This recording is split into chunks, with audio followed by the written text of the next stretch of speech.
வணக்கம். இன்றைய முக்கிய செய்திகள். கம்பம் நகராட்சி தலைவருக்கு எதிரான தீர்மானம் தோல்வி. கம்பம் நகர்மன்ற தலைவர் வனிதா நெப்போலியன் மற்றும் துணைத் தலைவர் சுனிதா மீது 22 உறுப்பினர்கள் கொண்டு வந்த நம்பிக்கையில்லா தீர்மானம் தோல்வியடைந்தது. விதிப்படி 33 பேரில் 27 பேர் பங்கேற்க வேண்டிய கூட்டத்தில் 19 பேர் வந்ததால் தீர்மானம் தோல்வியடைந்ததாக ஆணையர் உமாசங்கர் அறிவித்தார். தாவேக மேற்கு மாவட்ட செயலாளரை காவலில் எடுத்து விசாரிக்க சிறப்பு புலனாய்வு குழு மனு. கரூர் தாவேக மேற்கு மாவட்ட செயலாளர் மதியழகனை காவலில் எடுத்து விசாரிக்க சிறப்பு புலனாய்வு குழு மனு அளித்துள்ளது. இதன்படி 5 நாட்கள் சிறப்பு புலனாய்வு குழு கஸ்டடி கேட்டுள்ளதாக தகவல் தெரிவிக்கப்பட்டுள்ளது. இது தொடர்பாக கரூர் மாவட்ட நீதிமன்றத்தில் மனு தாக்கல் செய்த நிலையில் தாவேக தரப்பு வழக்கறிஞர் எதிர்ப்பு தெரிவித்தார். விஜய் வீட்டுக்கு வெடிகுண்டு மிரட்டல் விடுத்த நபர் கைது. நீலாங்கரையில் உள்ள நடிகரும் தாவேகா தலைவருமான விஜய் வீட்டுக்கு வெடிகுண்டு மிரட்டல் விடுத்த நபர் கைது செய்யப்பட்டுள்ளார். நேற்று நள்ளிரவில் காவல் கட்டுப்பாட்டு அறையை தொடர்பு கொண்ட நபர் விஜய் வீட்டுக்கு வெடிகுண்டு மிரட்டல் விடுத்தார். இதனைத் தொடர்ந்து மோப்பநாய் உதவியுடன் நடத்தப்பட்ட சோதனையில் வெடிகுண்டு மிரட்டல் புரளி என தெரிய வந்த நிலையில் சென்னை OMR சாலையில் உள்ள தனியார் ஹோட்டலில் பணியாற்றும் நபரை போலீசார் கைது செய்துள்ளனர். மதுரை மேயரின் கணவருக்கு நிபந்தனை ஜாமீன். மதுரை மேயரின் கணவர் பொன் வசந்திற்கு நிபந்தனை ஜாமீன் வழங்கி ஐகோர்ட் மதுரை கிளை உத்தரவிட்டுள்ளது.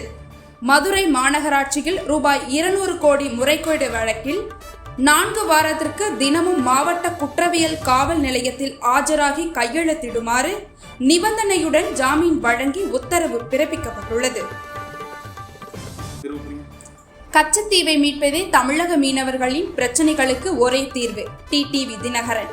ஒரே நாள் இரவில் 47 தமிழக மீனவர்கள் கைது செய்யப்பட்டிருப்பதற்கு டிடிவி தினகரன் கண்டனம் தெரிவித்துள்ளார்.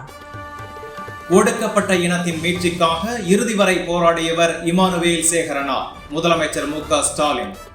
எல்லோருக்கும் எல்லாம் எனும் நம் பயணத்தில் சமத்துவத்துக்கான அவரது போராட்டங்கள் தொடர்ந்து வழிகாட்டும் என்று முதலமைச்சர் MK ஸ்டாலின் தெரிவித்துள்ளார். கோல்ட்ரிப் மருந்து உற்பத்தி ஆலை நிரந்தரமாக மூடப்படும் என்று அமைச்சர் மா சுப்பிரமணியன் தெரிவித்தார். விஜய் உயிருக்கு உத்தரவாதம் இல்லை. நயினார் நாகேந்திரன் பரபரப்பு பேட்டி. தமிழகத்தில் சட்டம் ஒழுங்கு சீர்கெட்டு விட்டது என பாஜக தமிழக தலைவர் நயினார் நாகேந்திரன் தெரிவித்துள்ளார்.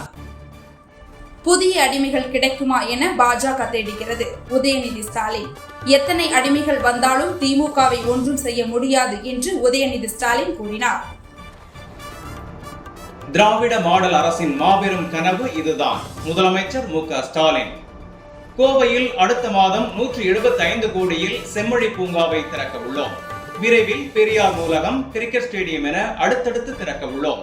தொழில் நகரமான கோவை வளர்ச்சிக்கு துணை நிற்கும் திராவிட மாடல் அரசின் பயணம் திராவிட மாடல் 2.0 தொடரும் என்று முதலமைச்சர் MK ஸ்டாலின் தெரிவித்தார்.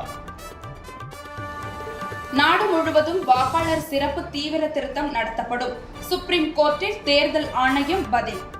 நாடு முழுவதும் வாக்காளர் சிறப்பு தீவிர திருத்தம் நடத்தப்படும் என்றும் மாநிலம் வாரியாக சிறப்பு திருத்த அட்டவணை தனியாக அறிவிக்கப்படும் என்றும் சுப்ரீம் கோர்ட்டில் பாஜக வழக்கறிஞர் அஸ்வினி உபாத்யாயாவின் மனுவிற்கு தேர்தல் ஆணையம் பதிலளித்துள்ளது. கோவையில் 4 வழித்தட மேம்பாலத்தை முதலமைச்சர் MK ஸ்டாலின் திறந்து வைத்தார். GD நாயுடு பெயர் சூட்டப்பட்டு கோவையின் புதிய அடையாளமாக திகழும் கோவை அவினாசி ரோடு மேம்பாலத்தை முதலமைச்சர் MK ஸ்டாலின் இன்று காலை கோல்ட்வின்ஸ் பகுதியில் திறந்து வைத்தார். பின்னர் நடந்து சென்றும் காரில் பயணித்தபடியும் பாலத்தை பார்வையிட்டார். அதிமுகவின் 54வது ஆண்டு தொடக்கம். 2 நாட்கள் பொதுக்கூட்டம் நடத்த எடப்பாடி பழனிசாமி உத்தரவு. அதிமுகவின் 54வது ஆண்டு தொடக்கத்தையொட்டி 2 நாட்கள் பொதுக்கூட்டம் நடத்த எடப்பாடி பழனிசாமி உத்தரவிட்டுள்ளார். மேம்பாலத்திற்கு GD நாயுடு என்று சாதி பெயரை வைப்பதுதான் திராவிட மாடலா? சீமான். இது தமிழ் பேரினத்திற்கு இழைக்கப்பட்டுள்ள மிகப்பெரிய அவமதிப்பாகும் என சீமான் தெரிவித்துள்ளார்.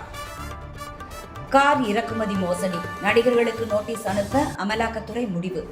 சட்டவிரோதமாக சொகுசு கார்கள் இறக்குமதி விவகாரத்தில் நடிகர்கள் மம்முட்டி, துல்கர் சல்மான், பிருத்திவிராஜ் வீடுகளில் அமலாக்கத்துறையினர் நேற்று அதிரடி சோதனையில் ஈடுபட்டனர். எடப்பாடி பழனிசாமி குறித்து அமைச்சர் ஏவ வேலு கருத்து. எடப்பாடி பழனிசாமி அமைக்கும் கூட்டணி குறித்து ஜோதிடம் சொல்ல முடியாது என்று அமைச்சர் ஏவ வேலு கூறினார்.